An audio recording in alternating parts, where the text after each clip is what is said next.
일어나 걷게 하시는 은혜라는 제목으로 하나님 말씀 증거하겠습니다. 믿음은 변화를 만들어냅니다. 이전에 좋던 것이 싫어집니다. 영적인 입덧을 하는 거예요. 나쁜 것을 이제 벗어냅니다. 그래서 희생이 좋아지고요, 섬김이 좋아지고 기도가 좋아집니다. 문제는 교회를 나옴에도 불구하고 하나님의 도우심을 원치 않는 자들이 있습니다.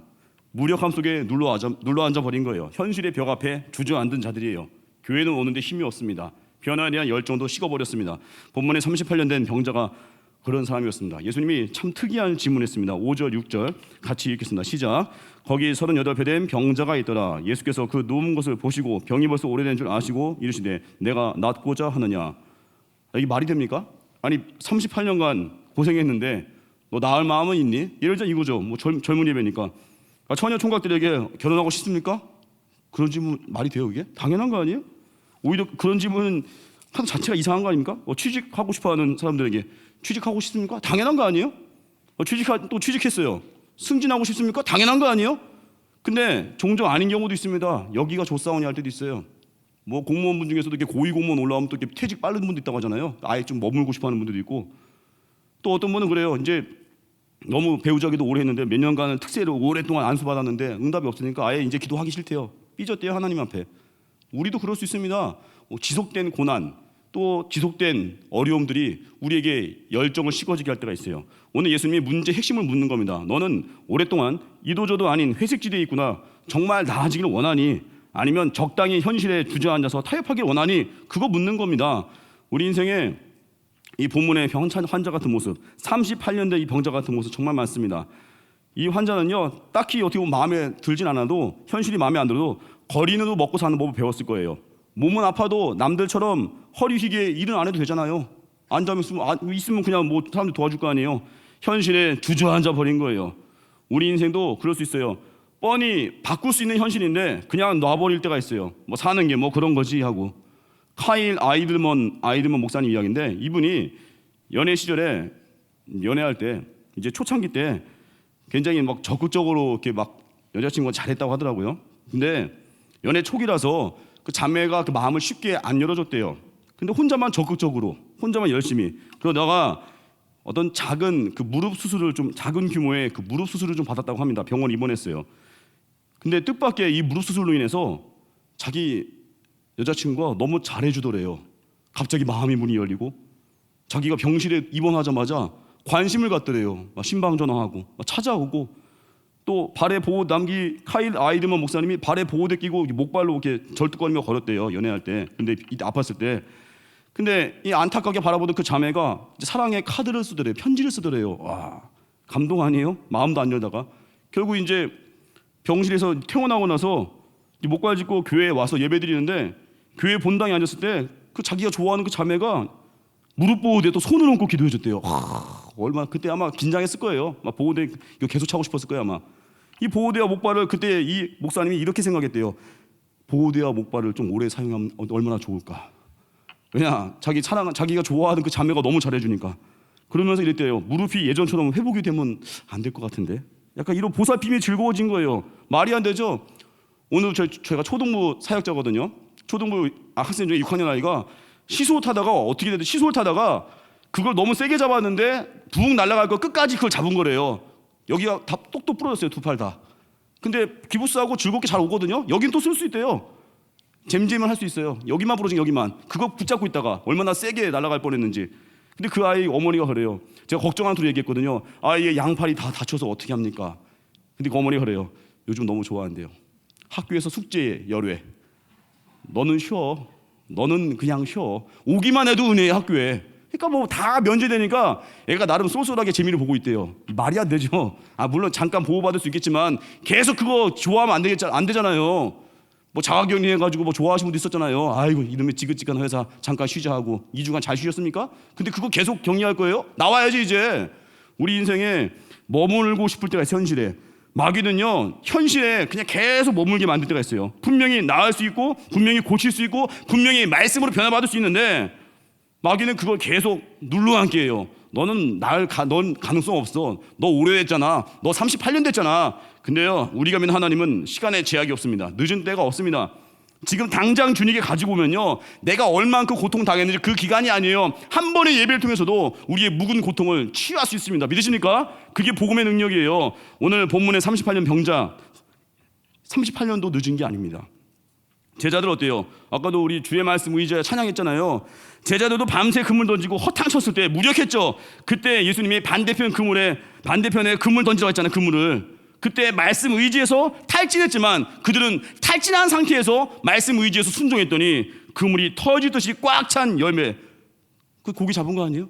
그게 능력입니다. 우리 인생 탈진했을 때가 기회예요. 나는 탈진했어요. 나는 무기력해요. 그때가 기회입니다. 왜요? 탈진했을 때는요, 이제 내 생각이 깨지고 있거든요. 탈진했을 때는요, 이제는 나의 무능을 보게 되거든요. 그때 말씀 붙들고 순종하는 순간에 어마어마한 크기로 100배, 1000배 열매를 우리에게 허락하신다는 거예요. 오늘 늦었다고 생각하는 분이 있습니까? 다시 시작하는 시간, 본문 통해서 3가지로 증거하겠습니다. 첫 번째로 고침받기 위해서 말씀 들으라는 거예요. 예수님은 베데스다 연못의 병자에게 말씀하셨습니다. 8절 보니까 예수께서 이르시되 일어나 내 자리를 들고 걸어가라 하시니, 예수님이 말씀하시니까 성령의 능력이 일으킨 거예요. 환자가 벌떡 일어나서 누웠던 자리를 둘도 말아서 걸어버렸어요. 말씀에는 힘이 있습니다. 그래서 우리는 말씀 듣는 이 자리에 생명 거는 거예요. 말씀 듣는 순간 영혼이 치유되고요, 말씀 듣는 순간 내면의 열등감이 치유되고요, 말씀 듣는 순간에 꿈이 생기고 도전하게 됩니다.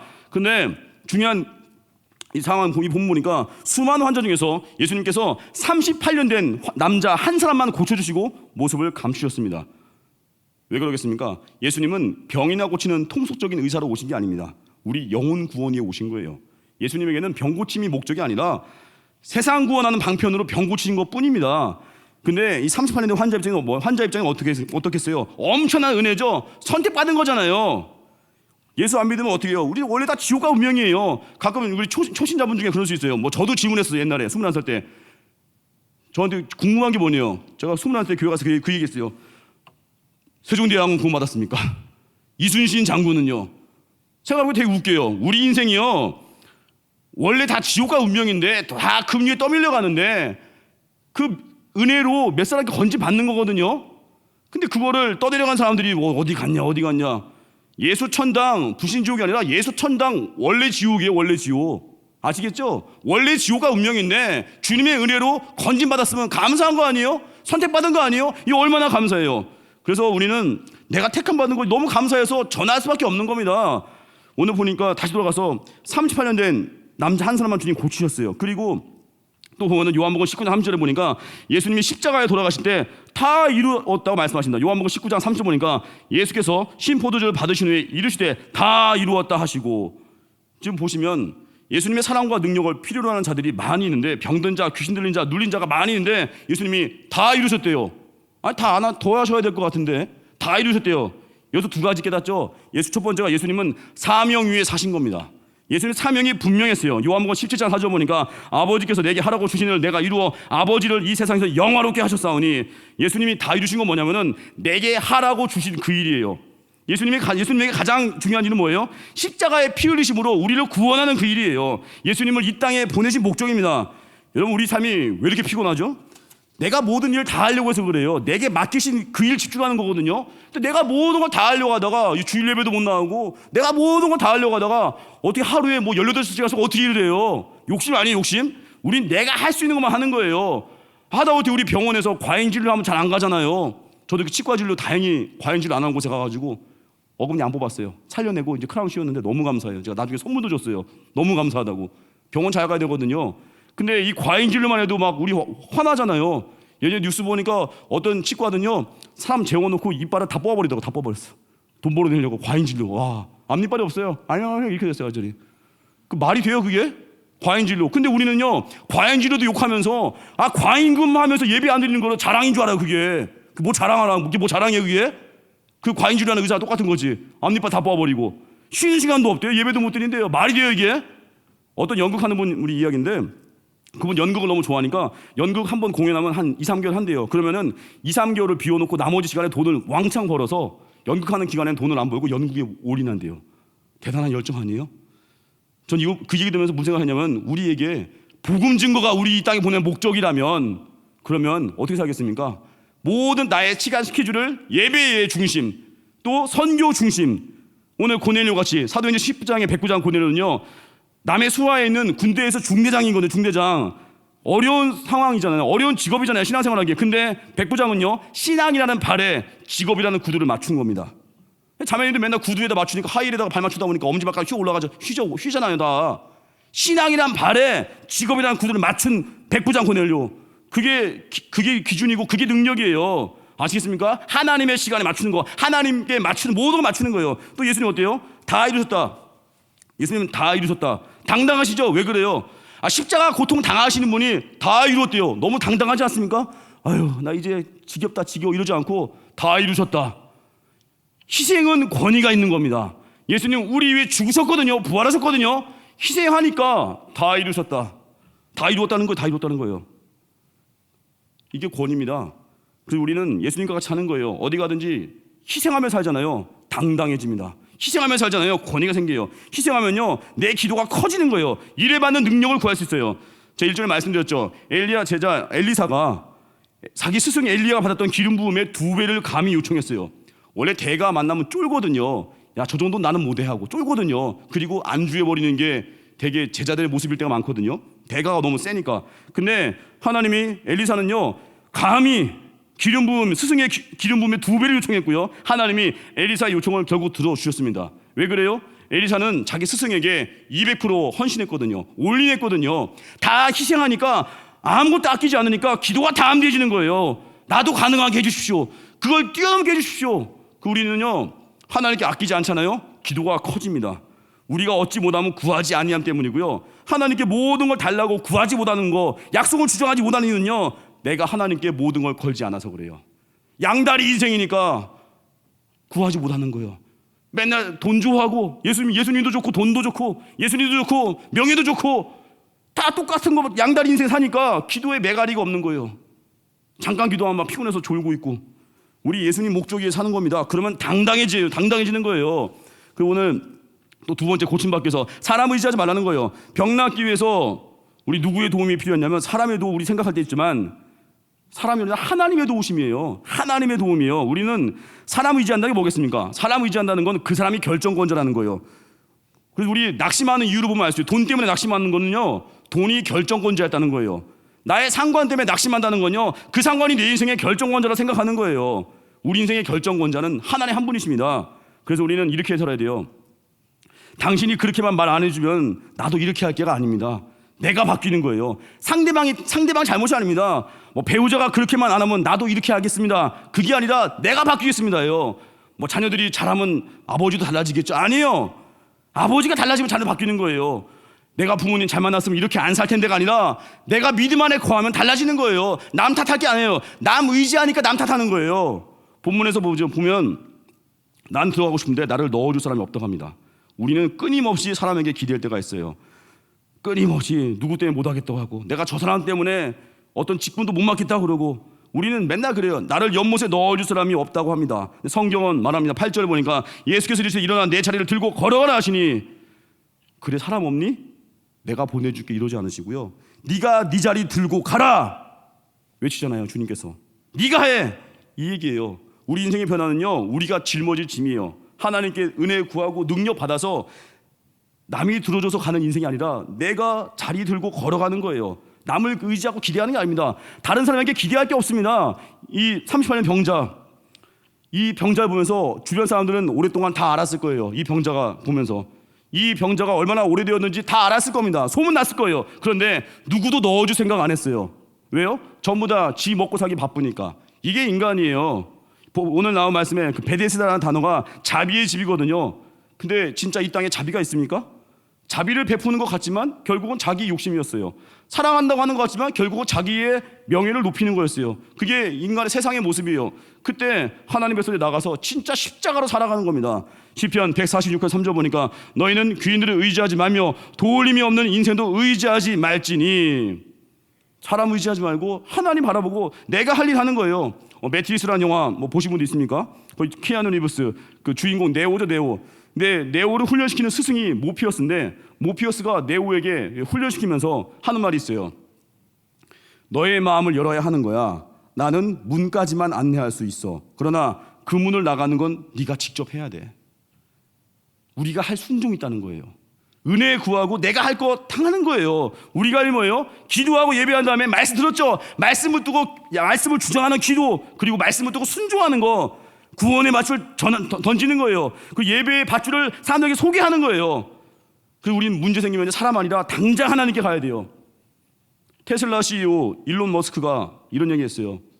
일론 머스크가 얼른 마스크 써라. 죄송합니다. 썰렁한 유머인데 안 웃을 줄 알았어요. 그냥 한 건데, 고난 당하면요 우리 얼른 가야 돼요. 주님께. 아시겠습니까? 얼른 가야 주님 앞에. 다니엘이 그래요. 다니엘은 위기 상황에서 하나님만 의지합니다. 30일 동안에 모든 백성이 다리오 왕이 아닌 다른 어떤 신에게 기도하면 불경죄로 사자굴에 던져넣자는 황당한 법안이 통과되었는데, 보통 사람 같으면 이때 어떻게 하겠습니까? 왕한테 가서 음모를 알릴 수 있죠. 또 자기 사람 동원해서 계획을 막으려고 할 수 있죠. 또 30일간의 제한 시간이 있거든요. 까짓 거 30일 동안만 기도 안 하고 버텨보자 하고 이럴 수 있는데, 다니엘은 그 30일의 제한 시간에도 기도를 선택했습니다. 우린 그러죠. 30일 동안만 뭐 기도 안 하면 된다고요? 그럼 우리 할 수 있잖아요. 뭐 회사에서 워크숍 한 달 동안 한다고 한 달 교회 가지 마 하면 뭐 기꺼이 타협하는 사람이 있다니까요. 어떤 실학자가 그랬어요. 믿는 사람이, 믿음 좋은 사람도요 주일 예배 4번 빠지면요 불신자같이 된대요. 아십니까? 주중 예배 아무리 나와도 주일 예배 빠지면요 그 능력 없어요. 그 주일 예배가 그리 중요한 거예요. 근데 다니엘은요 6장 10절 보니까, 다니엘이 이 조서에 왕의 도장이 찍힌 것을 알고도 자기 집에 돌아가서는 윗방에 올라가 예루살렘을 향한 창문을 열고 전에 하던 대로 하루 3번씩 무릎을 꿇고 기도하며 그의 하나님께 감사하였더라. 다니엘은요 인간적 방법 의지하지 않고 주님 의지했습니다. 죽든 살든 하나님 의지하는 거예요. 일제 강점기 때 그 친일파 논리 아십니까? 친일파들의 논리, 그 배신자들의 논리가 있어요. 첫 번째가 일본의 힘을 이용해서 가난하고 힘없는 나라를 구한다.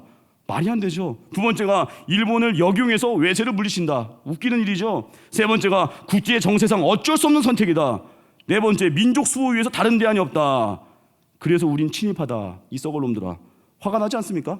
이 친일파의 논리가 뭐예요? 상황 논리예요. 부득이하다는 거예요. 꼭 사울 같지 않습니까?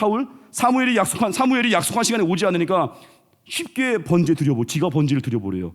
또 사무엘이 사울에게 말합니다. 사무엘상 14장 13절 보니까, 사무엘이 사울에게 이르되 왕이 망령되이 행하였도다. 왕이 하나님 여호와께서 왕에게 내신 명령을 지키지 아니하였도다. 왜 그래요? 부득이해서 자기가 번제했다는 거예요. 이 모습 보면서 우리 떠오르지 않습니까? 우리도 그럴 때 있어요. 부득이해서 하나님 말씀이 명확한데 부득이해서 나는 주일은 좀 어렵다고 그러고, 부득이해서 이번에 공부 수험생이니까 부득이해서 예배 안 나온다고 그러고, 또 진학을 준비하고 또 취업해야 되고 또 내 집 마련 결혼 이후 부득이해서 예배를 소홀히 여긴다고 그러고, 돈이 없으니까 부득이해서 내가 대출 좀 받겠다고 빚지면 종됩니다. 아십니까? 부득이해서 내가 예배 못 드리겠다. 이런 사람들이나 이완용이나 뭔 차이가 있어요? 부득이해서 나 공부 때문에 예배 못 드린다. 그놈이 현대판 이완용이죠. 부득이해서 내가 주일날 예배 못 온다.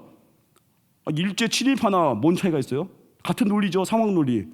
우리는 죽든 살든 하나님께 가는 겁니다. 부득이한 상황을 그럼 끝내십니다. 내 핑계를 다 걷어가십니다. 그리고 하나님의 사람으로 세우십니다. 그게 하나님 사람의 모습이에요. 세 번째 결론, 마지막인데, 고침받기 위해서 마지막이 뭐냐면 방향을 돌이키라는 거, 회개인데 38년대 병자는 주님의 음성을 듣고 순종했습니다. 방향을 바꾼 거예요. 여러분, 회개가 뭡니까? 마음의 변화예요. 돌이킴이에요. 방향 전환이에요. 회개하면요 원망이 사라지고요, 회개하면 감사가 터져 나오게 되는 거예요. 이제 5월 끝물이지만 가정의 달이니까 제가 가정에 관련해서 효에 대한 그 메시지 잠깐 연결시키고 싶은데, 여러분, 평양 대붕의 시작이 회개였고요, 그 회개 중에 내용이 효도하지 못한 죄악을 회개할 때 시작됐습니다. 1907년 평양 장대현 교회에서 부흥운동이 일어났습니다. 초등학생도까지도 회개했습니다. 사람이 막 변화되는 걸 회개하니까 떼굴떼굴 구르면서. 이 대부흥의 시작이요, 불효의 죄를 회개하는 데서 시작됐습니다. 1907년 1월 6일 길선주 장로님이 이제 성령론을 강의하다가 자기가 아버지 병환을 잘 간병했다는 그 예화를 들었어요. 감동적이죠. 근데 이때 이 말씀들은 사람 중에 최정민이라는 조사가 갑자기 울부짖기 시작해요. 저는 불효했습니다. 부모님을 잘 못 섬겼습니다. 그때 많은 사람들이 같이 통곡을 한 거예요. 자복하면서.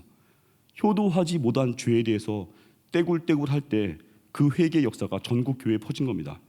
한마디로 우리 민족의 부흥운동은요 효심에서 시작된 겁니다. 아시겠습니까? 이 효도의 힘이 있거든요. 에베소서 말씀같이 이 땅에서 잘 된대요. 장수한대요. 어떤 글을 보니까 불효에 대해서 그 꼬집는 글을 봤습니다. 몇 가지 말씀드린 이거예요. 아이들이 1000마디 말을 해도 아이들이 떠들면요 귀엽다고 하는데 부모가 똑같은 말 여러 번 하면 했던 말 또 한다고 잔소리 많다고 그러고, 또 아이들의 오줌 아이들 어린아이들 똥오줌 막 기저귀 갈아주잖아요. 부모님들 아이들의 똥오줌은 향긋하잖아요. 안 그렇습니까? 자기 애기들 똥오줌 똥기저귀 갈 때 토하는 사람 없잖아요. 자기 새끼니까. 아이들의 똥오줌 싫지 않은데 늙은 부모의 기저귀는 되게 싫어한다는 거예요. 말이 됩니까? 부모는 두 분인데 어머니 아버지니까 형제들이 서로 안 모신다고 다투고, 근데 아이들은 10명이 돼도요 남 안 줘요. 남 주는 걸 남을 누가 줘요? 자녀들을. 귀한 아이들인데. 자녀들 키울 때 제가 보니까 이 어린이집 애들 맡기는 경우 있잖아요. 저녁이 되면 다 데려옵니다. 애를 어린이집 맡기고 1년에 한 번 찾아가는 부모 있어요? 이상한 엄마죠. 그런데 자기 부모를 요양원에 맡겨놓고 매일 가는 분은 없어요. 1년에 가끔 한두 번 찾아가서 살았나 죽었나, 그런 사람을 네 글자로 후레 자식, 같은 말로 호로 자식. 이 시대가 그렇다는 거예요. 자기 애는 매일마다 CCTV로 어린이집 그거 보면서 돌보고 있으면서 내 부모는 어느 기관에 맡기고 거의 안 가요. 이게 말이 되는 거냐고요. 곽선희 목사님이 그런 얘기를 했습니다. 한 나라를 볼 때 그 나라에 고아원이나 요양원이 많은 나라는 좋은 나라가 아니래요. 왜요? 내다 버린 거거든요. 우리 인생 가정의 달인데 효도 못한 거 회개해야 됩니다. 효도해야. 예수님 효자였습니다. 십자가 고통 속에서도 어머니 노후를 걱정했습니다. 제자 요한에게 어머니 마리아 부탁했습니다. 요한은 마리아가 세상 떠날 때까지 자기 어머니도 아닌 스승의 어머니를 자기 집에 모셨습니다.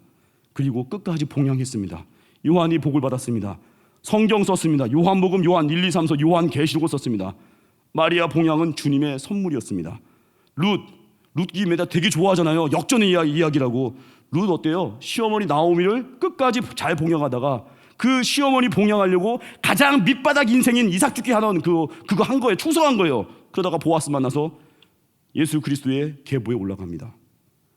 여러분, 우리 복음 붙들어야 회개가 가능해지고 내 안에 잃었던 사랑이 회복이 됩니다. 복음은 구원을 주신 하나님의 능력이에요. 모든 죄에서 건지는 능력이에요. 아픔과 고통, 눈물에서 빠져나오게 하는 그게 능력이에요. 이 능력을 경험해야 부끄러워하지 않고 다음에 전할 수 있는 거예요. 왜 전도보다죠? 내가 믿는 이 복음이 너무 초라한 거예요. 왜 전도 안 하죠? 내가 믿는 복음이 얼마나 위대한지 모르는 거예요. 경험해 본 적이 없는 거예요. 복음이 위대합니다. 세계적인 수학자 김인강 교수님, 제가 오늘 가정예배 설교제도 올렸는데 그분이 쓴 책이 기쁨 공식이에요. 이 책 이야기하고 마치겠습니다. 이 김인강 교수님이 수학계에 40여 년 동안 풀지 못한 난제를 해결해서 박사학위를 받았다고 합니다. 버클리 대학에서 40년간 풀지 못한 난제를 이분이 해결했대요. 근데 이분이 2살 때 소아마비 앓았습니다. 11살 될 때까지 일어나 본 적이 없대요.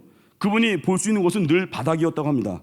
아버지가 그랬다고 합니다. 어린 시절에 너같이 쓸모없는 놈 내다 버려. 아버지가 그렇게 저주를 했어요. 11살에 재활원 들어갔습니다. 고통스러운 시간을 견딘 거예요. 마침내 보조기 달고 목발 짚고 일어섰습니다. 탁월한 실력으로 서울대학교 들어갔습니다. 근데 이분이 대학 3학년 때요, 목발 짚고 강의실 드나들었는데 갈비뼈에 목발 짚다 보니까 충격 있잖아요. 갈비뼈에 충격을 하도 받아서 폐에 구멍이 났대요. 의사 찾아갔다고 합니다. 근데 의사가 그랬어요. 당장 수술 안 하면 죽음에 이를지도 모른다는 거예요. 이분이 기도원에 가서 기도를 시작합니다. 근데 그 기도가 구해달라는 기도가 아니라 이런 기도였어요. 하나님, 어쩌면 제 인생에 이렇게도 가혹하십니까? 내가 쓸모없는 인간이라면 지금 당장 나 좀 데려가 주십시오. 막 울부짖었대요. 그때 하나님이 이분 표현이에요. 찬송 소리를 들려주더래요. 그게 찬송가 214장입니다. 내 모습 이대로 주 받아 주소서. 날 위해 돌아가신 주 날 받아 주소서. 그때 그 음성 듣고 이분이 회개했대요. 자기 인생 저주한 것을 뉘우치고요. 그 책에서 말합니다. 하나님은 고통의 시간 통해서 육신을 의지하지 않는 법을 가르쳐 주셨습니다. 기도하는 법, 말씀 있는 법, 찬양하는 법을 배우게 되었습니다. 연약한 자에게 희망 주는 하나님의 계획임을 깨달았습니다. 상처 입은 치유자가 된 거죠. 그리고 희망의 증거가 된 거죠. 여러분, 복음은 능력이 있습니다. 우리 삶을 완전히 바꿔놓은 능력이 있다는 거예요. 이 복음에 대한 믿음이 확실할수록 어때요? 이제는 누군가에게 복음을 증거해야지. 전하지 않고 견딜 수 없는 그 마음, 그걸 준다는 거예요. 저 기억나는 신방이 두 가지가 있습니다. 첫 번째 신방은 세상에서 제일 무례했던 신방이었습니다. 몇 년 전에 우리 교회 신경숙 권사님 시아버지 천국하셨는데 돌아가시기 두 달 전에 제가 신방 갔습니다. 그때 두 달 전에 신방 갈 때요, 그때 상황이 아침에 미스바에서 잠깐 시아버지 위해서 복음 좀 증거해달라는 그런 부탁을 받았습니다. 근데 집안이 정리가 안 돼 있으니까 정리 좀 끝나고 오십시오라고 신경숙 권사님이 저한테 부탁하길래 제가 그랬어요. 당장 가, 당장. 뭘 정리하냐고. 당장 가자고. 당장 가서 갔더니 주무시고 계세요. 일어나시라고. 일어나라고. 뭐 어디 자냐고. 죄송합니다. 일어나시라고 해가지고 주무시는 어르신 깨워가지고 증거하고 영접기도 다 하고, 그리고 두 달 후에 돌아가셨습니다. 천국 갔습니다. 세상에서 제일 무례한 신방이었지만 참 가길 잘했구나 하는 신방. 두 번째, 잊혀지지 않는 신방이에요. 얼마 전 신방이에요. 우리 교회 신보미 지사님, 젊은 나이에 아들 둘 남겨놓고 천국 가신 신보미 지사님, 그 아들 둘이 제 마음에 항상 밟혔어요. 초등부 사역자로서 여기를 신방 가야겠다. 아이들 신방을 갔습니다. 아이들 둘 있고 아버지는 직장에 일하고 있고 아이들 신방 할 수 있는 시간이 딱 근데 제한적이에요. 1시부터 2시 10분까지. 1시에 집에 온대요. 2시 10분까지는 10분부터는 뭘 공부해야 된대요. 공부가 뭐니 했더니 학교 숙제를 해야 된대요. 그래갖고 그때 해야 되니? 해야 된대요. 그래서 제가 이게 너무, 어떻게 이런 경우가 다 있나. 결국 신방 그 담임 선생님 한 분하고 같이 가서 1시에 가서 예배 드리고 잠깐 대화하다 보니까 한 2시 10분 됐어요. 제가 부탁을 했어요. 5분만 더. 5분만 플리즈. 그래서 알았어요. 5분 더 줄게. 그래서 결국 2시 15분까지. 근데 그 아이들이 왜 그렇게 했냐면 그 아이들이 참 대단해요. 지금 숙제를 안 하면요, 지금 숙제하는 오후 2시 10분부터 숙제를 하고 그걸 마치는 시간 계획을 짠 거예요. 숙제하고 그 다음에 태권도 학원을 갔다 오면은 저녁 시간 밥 먹고 잘 쉬고 싶으니까 자기는 2시 10분 되면 딱 모든 거 스탑하고 숙제한다는 거예요. 와, 대단하죠. 당장의 즐거움을 미루고 미래의 저녁에 다가올 즐거움 때문에 당장의 그 놀고 싶은 시간을 절제한 거예요. 제가 무릎 꿇었어요. 대단한 아이들이요. 제가 신방 가서 눈치 보기 처음이에요. 빨리 가야 되냐고 그러고. 잊혀지지 않는 신방. 왜 그래요? 그 아이들은 어린아이들인데도 불구하고 즐거움을 유보할 수 있어요. 낮에 싫고 너무 저녁에 숙제하기 싫다는 거예요. 저녁에 놀고 싶은데 밤늦게 숙제하는 게 너무 짜증난다는 거예요. 그래서 자기는 학교 끝나고 미리 해야 된다는 거예요. 즐거움을 유보. 우리 인생 당장의 만족 때문에 예배 놓치면요, 안 됩니다. 히브리서 12장 2절 보니까 믿음의 주요 또 온전하게 하시는 이 예수를 바라보자. 그는 그 앞에 있는 기쁨을 인하여 부활의 기쁨 때문에 십자가를 참으사 부끄러움을 개의치 아니하시더니 하나님 보좌 우편에 앉으셨느니라. 부활의 기쁨 위해서 당장의 어려움인 십자가를 참으신 겁니다. 부끄러움을 개의치 않으신 거예요. 우리도 주님같이 사는 겁니다. 숭고한 목적 때문에 그의 나라 위해서 예배 위해 살기 때문에 당장 삶의 만족을 버리고 당장의 타협을 버리고 말씀 붙들고 생명 거는 겁니다. 이게 믿음이에요. 그래서 고수의 길과 하수의 길이 있습니다. 그 젊은 시절에 당구 잘하셨던 어느 원로 목사님 이야기예요. 그 원로 목사님이 그러더라고요. 고수는요, 당구 끝나고 당구 잘하고 나서 집에 왔을 때요, 내가 미스한 공이 떠오른대요. 미스한 공. 그게 뭐냐면 더 잘할 수 있었는데. 근데 하수는요, 집에 와서 맨날 이런대요. 후루쿠루에서 그 3쿠션으로 운 좋게 성공한 거, 그런 거나 간증한대요. 하수는 실력이 없으니까 맨날 행운만 자랑한대. 행운만. 영적인 고수는 뭔지 아십니까? 순종해놓고도 죄송한 거예요. 더 하지 못한 거. 오늘 4부 5부 예배 오시면 저 진짜 대단한 생각하는 게 주일 예배 한 번 드리고도 주님께 더 드리고 싶은 거예요. 귀한 믿음 아니에요? 하나님 앞에 늘 더 하고도 순종 더 하고 싶은 거예요. 쉰들러 리스트 보셨습니까? 영화 쉰들러 리스트? 쉰들러가 그 당시에 히틀러가 유대인들 600만 학살할 때 쉰들러가 유대인들 건지려고 군수품 공장 만들고 1000여 명 유대인 고용해서 살렸잖아요. 근데 그 영화 마지막 장면 보니까 쉰들러가 고백하잖아요. 이 반지를 팔았으면 더 많은 유대인을 건졌을 텐데, 이 자동차를 팔았으면 더 많은 사람 건질 수 있었을 텐데. 이게 뭐예요? 영적인 고수. 순종하고도 더 아쉬워하는 거예요. 부모님 마음 아니에요? 돈 떨어져서 고향 내려가면 부모님들은 늘 그러잖아요. 반찬 싸주고 용돈 주면서 올라오는 길에 전화 드리면 부모님이 늘 그래요. 더 못 줘서 미안하다. 자식 놈은 어떻게 해요? 운 좋게 돈 생기면 막 그런 거나 자랑하고 있어. 우리 돈 없어서 고향 내려갔더니 부모님이 돈 줬어, 반찬 줬어. 그러니까 자식은 하수예요. 고수는요, 더 사랑하지 못한 걸 아쉬워하고 더 순종하지 못한 걸 아쉬워합니다. 그게 고수의 길이에요. 어떤 분이 그래요. 저는 늘 선교를 정기적으로 갑니다. 하지만 이걸로 만족 못합니다. 일상에서 전도하겠습니다. 그게 고수의 길이에요. 언제나 우리 말씀 붙들고 들어야 삽니다. 사람 의지하지 마십시오. 사람 핑계대면 성장 못합니다. 말씀 듣고 내가 할 수 있는 거 하십시오. 순종하면 역사가 벌어집니다. 방향을 돌이키는 게 회개입니다. 하나님 향한 날 향한 하나님 계획이 있습니다. 약함 속에서도 이 김인강 교수님과 같이 하나님이 약함 속에서 일하십니다. 그게 복음의 위력입니다. 그 능력을 경험하고 증거하는 데 쓰임받는 하나님의 말씀 되기를 주님의 이름으로 축원합니다. 자리에 진행하겠습니다. 주님 다시 오실 때까지